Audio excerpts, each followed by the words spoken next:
Welcome to the Living Wholehearted podcast, where we're helping leaders live with integrity. Whether you're a mom or a CEO, you're a leader, and how you lead matters. Living Wholehearted means we are honest about all of who we are and how we struggle. We're in the middle of a series on sexual wholeness, and we have a special guest with us today. Therapist, minister, and researcher Jay Stringer has an office in Seattle, Washington. He's the author of an important book called Unwanted: How Sexual Brokenness Reveals Our Way to Healing, and a co-creator of The Heart of the Man. Jay, we are grateful to have you as a guest. Tara and Jeff, thank you so much for having me on. It's an honor to be here. Well, we're glad to have you for sure, Jay. Well, before we dive in, we want to get to know you a little bit better. Tara and I lived in Seattle for years before we settled into the Portland area, and we did our undergraduate work up there, dated, married, had our first apartment outside Magnolia. We love that city, except for the traffic. Yeah. Tell us a little bit more about your family and what are some of your favorite things to do in the Northwest? Yeah, so I met my wife, Heather, when we were in grad school. So we were going through a master's in counseling program and a master of divinity. So we, spent a lot of our first initial years of our marriage trying to counsel each other, which worked out very terribly. But we have two kids, a 7-year-old boy, almost 5-year-old girl. And in terms of what we like to do, I mean, as you know, being in the Pacific Northwest, it seems like there are often two seasons where the winter we drink a lot of coffee and find good restaurants. And then once the sun comes out, we hike all the time, try and get out pretty consistently. So there's a place called Orcas Island that our family has just kind of fallen in love with over the years. We usually spend a week up there after Christmas time just to retreat, think about the year coming. And then outside of Leavenworth, there is this place called the Enchantments. And it's basically this, you can Google pictures of it. Some of the most stunning terrain I have ever seen. And it's probably 18, 20 miles of what you can do a hike through, run through. And so some friends and I do that once a year as kind of our pilgrimage out there. And it is just stunning. So I feel like those are the two things. We love the outdoors, but also have to really be into the cozy coffee food scene as well. So Seattle has a lot to offer, and the outdoors are spectacular. I got to check that place out. Been to Leavenworth a couple times, but never to this other spot that you've mentioned that's just outside there. That sounds just incredible. Outside. Yeah, it is. I mean, some of that, the forest, the terrain out there is so stunning. Majestic. I love it.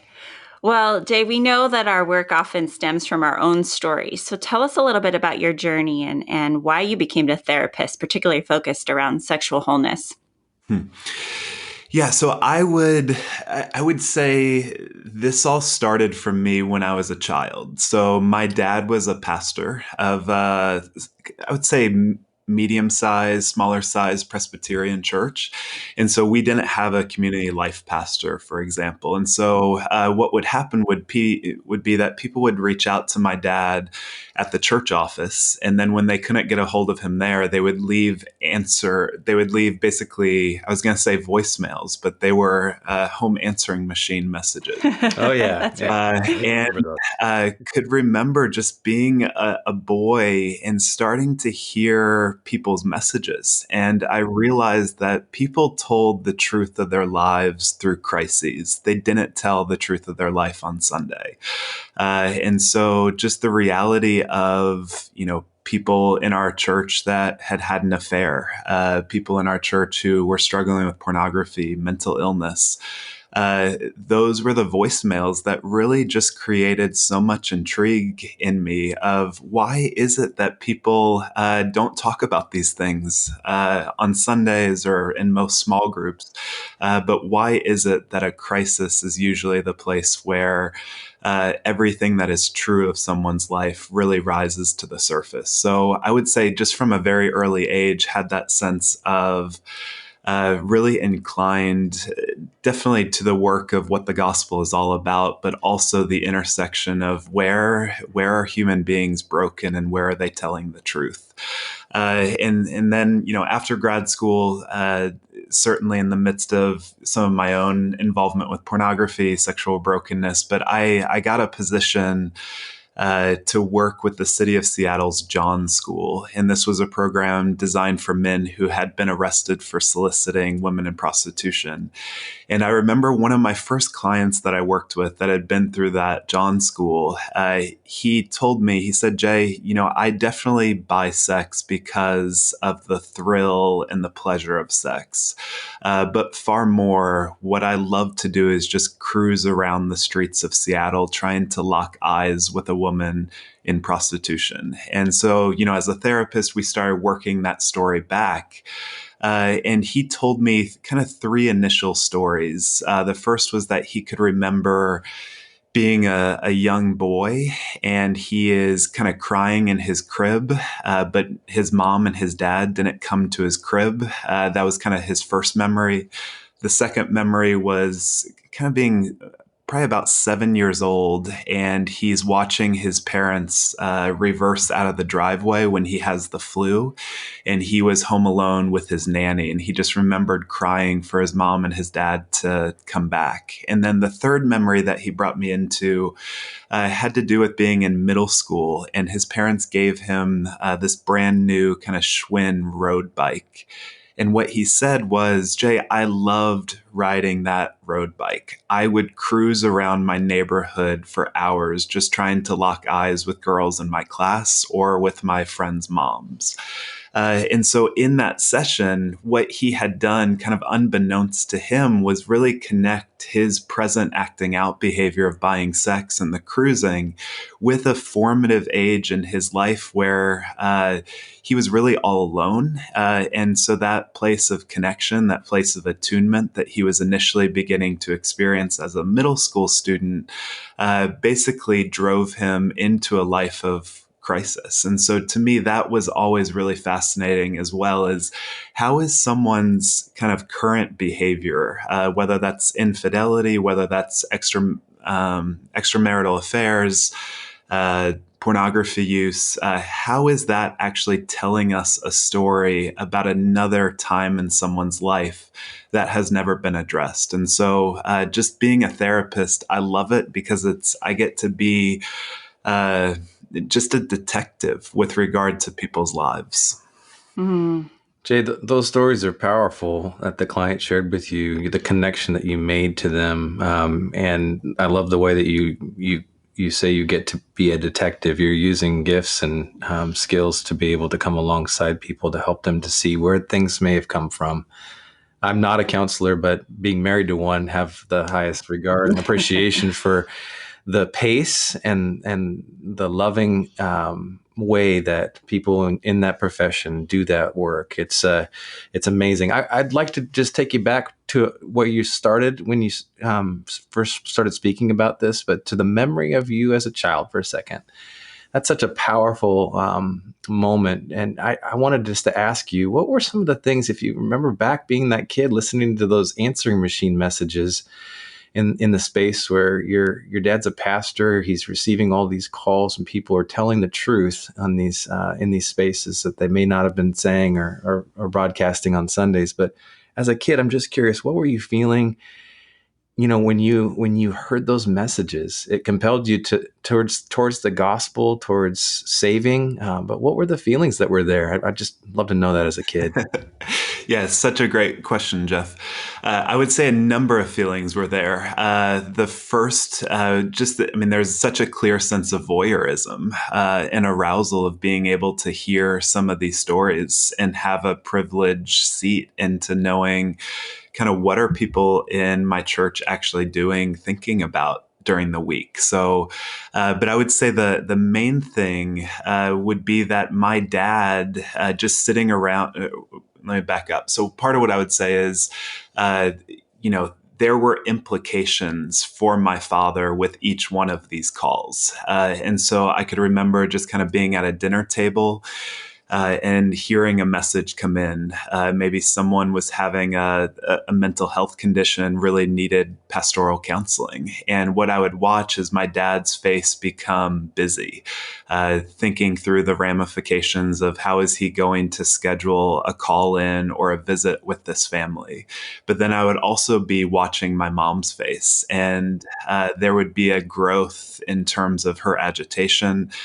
She was irritated, would often kind of look down when calls like this would come in, because for our family, it meant that we were about to lose my dad for probably a second or third evening that week between all the meetings that he would have for staff and the elders and session meetings. And so, in many ways, that was kind of my initial involvement with therapy, was really being able to be attuned to the irritation and sadness on my mom's face. And so my dad would go off to attend to these crises, go into meetings. And that was often so much of my responsibility with my mom, was to check in to see how she was doing. And so that really began, I would say, a bond that maybe wasn't so much toxic as much as it was just that was not supposed to be my role as a son, to check in to see how my mom was doing in the midst of my dad abdicating his responsibility to our family. And so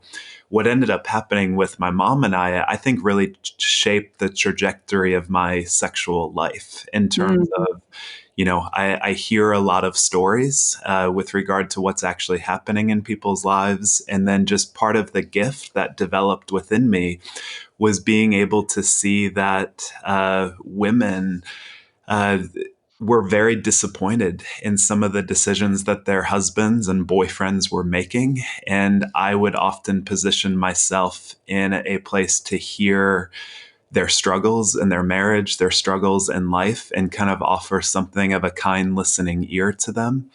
And so that was part of what I would say was all happening at a very early age for me, was getting a sense of, okay, sexual brokenness exists in the world. We don't talk about it, but then the ramifications in every family and every marriage are that husbands often abdicate responsibility, and women, in the midst of some of that anger and emptiness, often pursue a relationship with their children to find a level of emotional nourishment in the wake of everything that they're missing. So I learned some really dark themes at a very early age.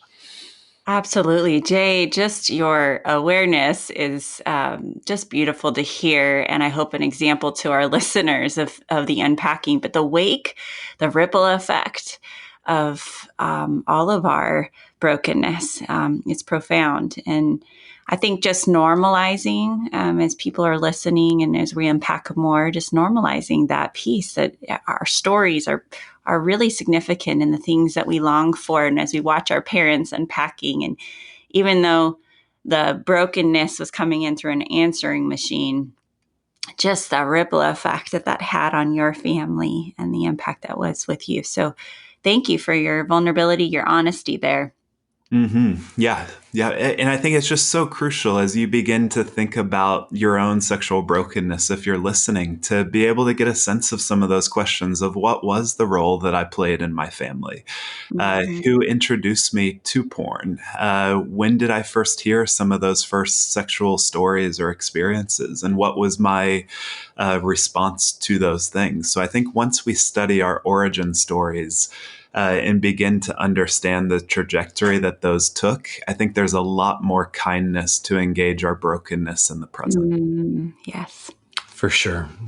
Your book, Jay, Unwanted, is powerful because you get to the root of most of the struggles that relate to sexual wholeness, such as pornography, affairs, and so on. Based on research of over 3,800 men, women, you found some important data. Unpack the heart of this book and your findings for us, will you? Sure. So the heart of unwanted is that our unwanted behaviors, pornography use, hookups, extramarital affairs, are not random at all. They are a direct reflection of the parts of our story that remain unaddressed. And so to me, this has a huge implication. It means that our sexual brokenness is not a life sentence to sexual shame or addiction, but it is a roadmap to healing. So let me give you just a couple findings to kind of root those statements in reality. So one of the things that we found for people using pornography is that people who lacked a clear sense of purpose in their lives were 7 times more likely to increase their involvement in porn. We also found that the most significant users of pornography had sexual abuse scores that were nearly 24% higher than those who did not view pornography at all. And then one of the signature marks of the research that I did was that we looked not just into the amount of pornography that people were pursuing or the type of behavior that people were involved with sexually, but we actually asked people to tell us what sexual fantasies they had. And we also asked them to tell us some of the primary searches that they made on a porn site. And we found some just fascinating findings, which we could do a whole podcast just on what were people searching for.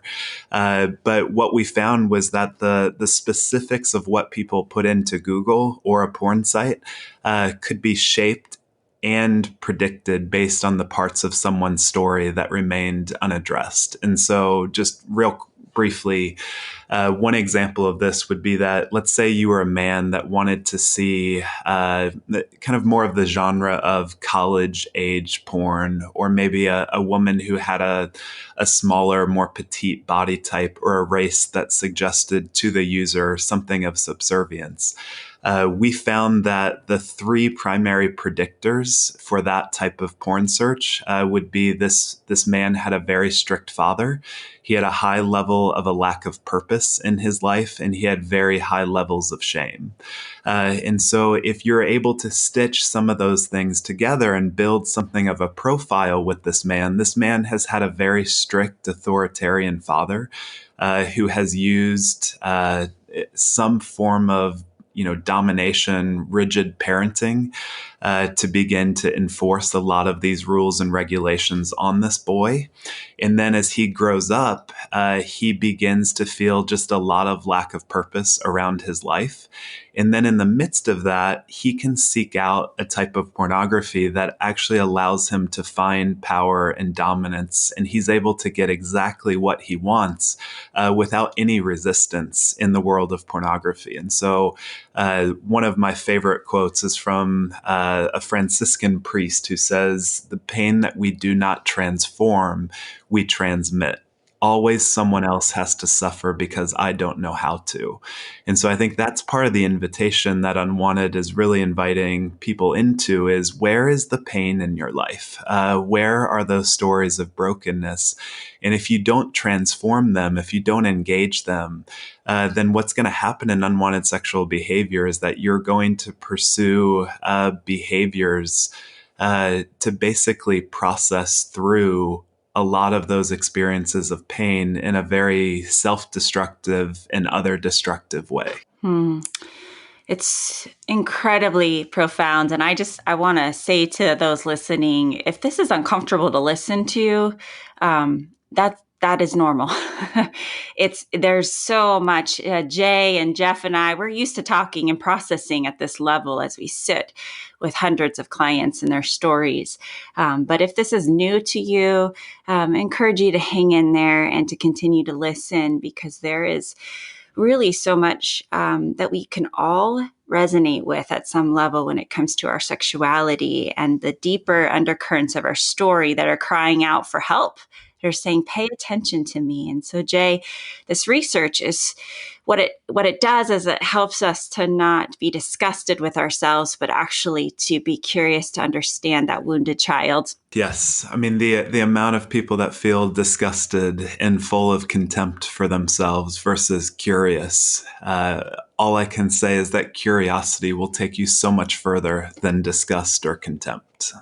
Yes, absolutely. So if you could just, summarize, and there's so much that we want to unpack. What are the biggest misconceptions about sexual brokenness in our culture, in the church, that you're trying to really speak to, Jay? Oh my goodness. Misconceptions are rampant when it comes to sex. I would say the primary misconceptions in the church are that we are obsessed with lust management.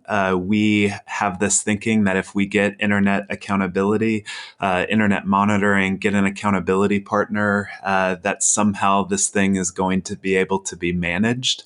And it's just bogus. As one of my friends said to me in the last couple years, Jay, when I've been having the same conversation with my accountability partner for Hmm. 15 years, something isn't working here. And so, the church sells so much propaganda. The amount of people who think that marriage is going to solve their problem with pornography without being told, marriage is actually going to intensify Yeah. your struggle with pornography. So, lust management is a huge misconception. It doesn't work. I have research to back that up. And I would say in our culture, what we see happening in our culture is that we often, if evangelicals go after lust management, culture goes after shame management. And the thinking here is that if we could just kind of remove some of the shame and stigma associated with people's sexual choices, then they would get free. And on one hand, I fully support that. I think there's way too much shame and stigma associated with our sexual lives. But I think that really misses the critical task of inviting people to make meaning out of their sexual Mm. lives, which is why I did the research of what if we could actually come to predict that infidelity, a particular porn search could actually be predicted based on someone's unresolved stories of loss and trauma. So I think those are the primary misconceptions are, uh, we can manage this thing through lust management or through shame management. Hmm. And there's so many misconceptions, even when you're trying to look at God's beautiful design and plan for sex and sexual wholeness. Would love hearing pastors and shepherd leaders, men and women who are speaking to this for the gift and the joy and the beauty of it, what it is. And I mean, holding up with courage and with confidence, but also just peace. And they love the word, and it's in there. You know, you read the Song of Psalms, and you hear the beauty behind God's design, and it's an important thing for the church to begin, not just even to begin, but to begin if they haven't to be talking about these things. And the church, meaning capital C, not just your local body, although it's so important to do that there too, right? Yes. Yeah. So, yeah, if we, on one hand, if leaders just began to really get a sense that our brokenness, sexual, eating disorders, conflict in a marriage, our brokenness is not a barrier to our spiritual formation. It's one of the most necessary ingredients for it. And so, as leaders, we need to be inviting people to study their brokenness, not to condemn it, not to Mhm. hide it, not to blame it on their partner or some other outside entity like culture. We need to understand that our sexual brokenness and brokenness of all kinds is fertile territory for something of the gospel to actually Mhm. take root in our lives. And I think this is what the incarnation is all about, is the God of the universe taking on flesh, identifying as a human. Many theologians have said that Jesus was born quite literally in between the feces and the urine of humanity. Mm. So where is God pleased to dwell? In the midst of broken systems. God doesn't wait outside of human history for us to get our act together. God comes into our history in order to invite us to a new way of being with ourselves, with God, and with others. Beautifully said. Beautifully said. We talk a lot about the dangers of hiding. You mentioned a little bit of that in a moment ago, and the power of shame and the impact of our trauma and how we're coping today. You referred to yourself as you get to be a detective, and talk to someone who's listening here who fears facing this part of their life head on. Yes, we are all at some level hiding. Mhm. And so part of what I would say is you have to honor your hiding at some level. So we hide because we know the ramifications of, if I actually told the truth about what I've been involved in, that would have some serious consequences. And so, if you were to think about pornography, uh, sometimes people get involved with pornography and it's their first experience of pleasure. Maybe they grew up in a very rigid home where everything was under surveillance, so many rules, regulations for everything, and porn gave them a place to escape the tyranny and the authoritative home that they were in. And so, at some level, how do we honor that some of the things that we have chosen to hide with are the very things that have helped us get through life? The problem is all things east of Eden that we begin to pursue outside of God eventually drive us deeper into our exile. And so I think that's the kind of the intersection that people are at, is at some level, I can honor the hiding. But on the other hand, I need to recognize that this way of hiding my life is no longer sustainable for the life that I actually want to live. And so in my book, I kind of just use this example of an interview from, his name is Andy Casagrande, and he is the videographer for the show Shark Week on the Discovery Channel. And he was interviewed a number of years ago, and they said, Andy, you're essentially crazy. What in the world are you doing swimming in open waters without a cage with great white sharks? What do you do when these things are swimming near you? And what Andy says is that what you're supposed to do is actually swim right at the shark with the camera. And what he says is that what happens is the shark swims up to the camera, bonks its nose against the lens, realizes that it's not food, and then it has something of an amygdala reaction of fear and says, well, I don't know what this thing is. I'm going to swim away, because if you're a great white shark, everything in the whole entire ocean swims away from you. But if now that he's swimming towards it, the shark has no idea what to do next. And so what Andy says is that if you do not act like prey, they will not treat you like prey. And I think that just that sentence has so much to teach us with regard to the great white power of shame in our lives, that most of us tried to run or hide from our shame. But what does that do? All it does is set us up to live as prey to the accusations of shame. And so I think healing is about turning to face our shame, to invite other people into this has been an area of shame for me for decades. This is something that I really need to turn and face if I'm actually going to develop some power and resiliency with this area of my life. Hmm.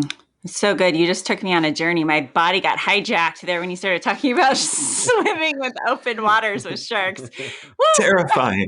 Yeah. Yes, but it's a great analogy. Beautifully said, and so resonate. So, Jay, there's so much more we could unpack here, but why don't you leave us with just one last principle around sexual wholeness and healing that you just wish everyone knew, whether, it's the parent who's raising little 5 and 7 year olds, or, the leaders who are coming alongside those that are leaving messages on their voicemails. Leave us with one last truth.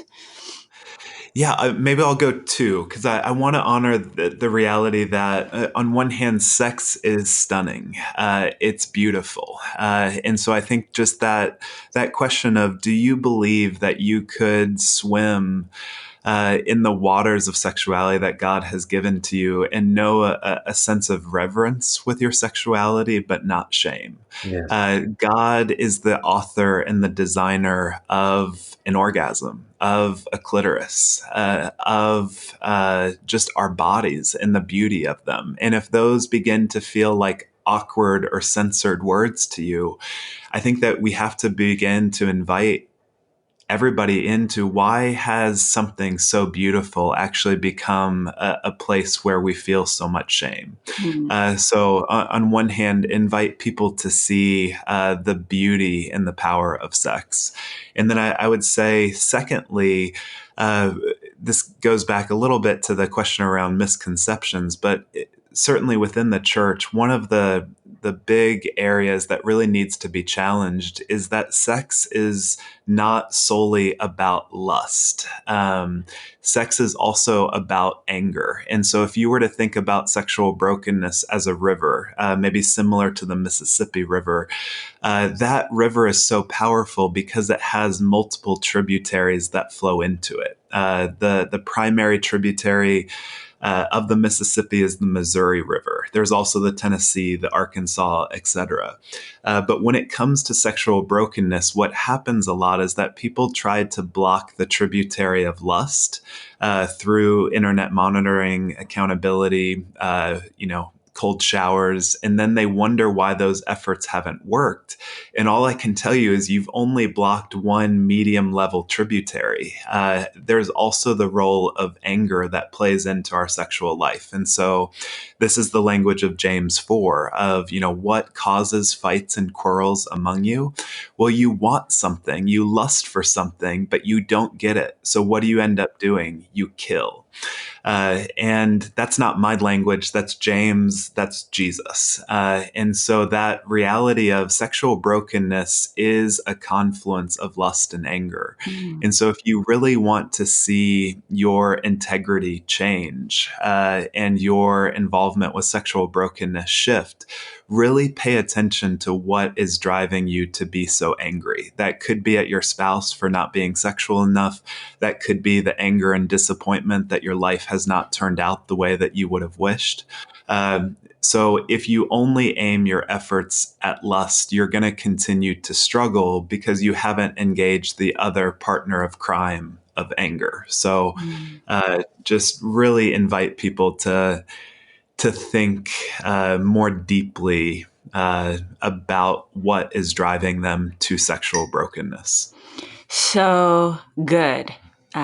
Big period right there. Where can people learn more about you, Jay, and find your resources? Give us a quick direction on that.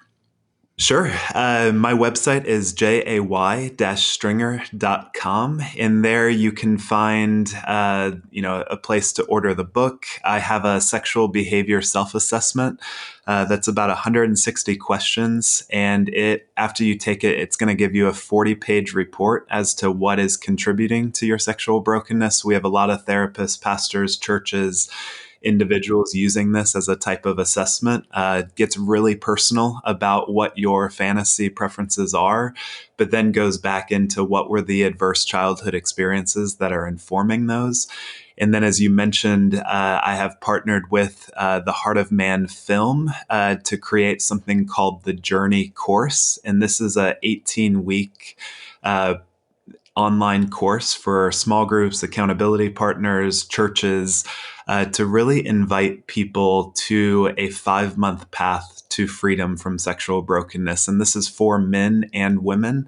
There's just we didn't have time to talk about it, but the reality is that about 30% of pornography users are now women. And so it's just one of those areas that the church, we barely talk about sexual brokenness as it relates to men, but there is definitely a lot playing out with women as well. And so this online course, we really wanted to create just an amazing resource for churches, counseling practices, individuals, accountability partners, to take a journey together through the formative terrain of their life so that they could understand the why and the how of sexual brokenness.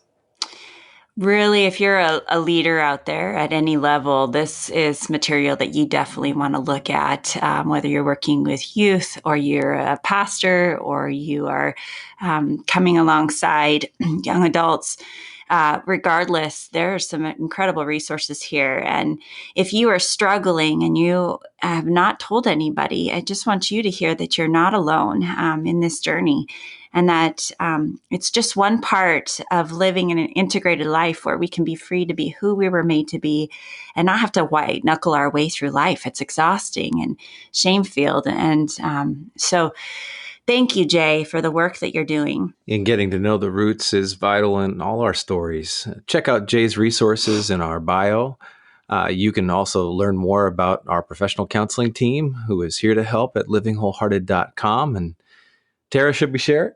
Yeah, go for it. Okay, well, we're excited also to announce that our new book we've co-authored together, Shrinking the Integrity Gap Between What Leaders Preach and Live, is on pre-order today and will be available anywhere you buy books.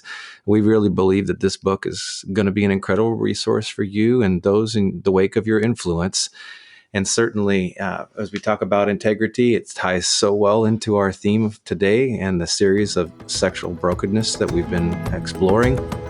Thank you for joining us in being a leader committed to shrinking the integrity gap between the values we espouse and the values we actually live out in practice.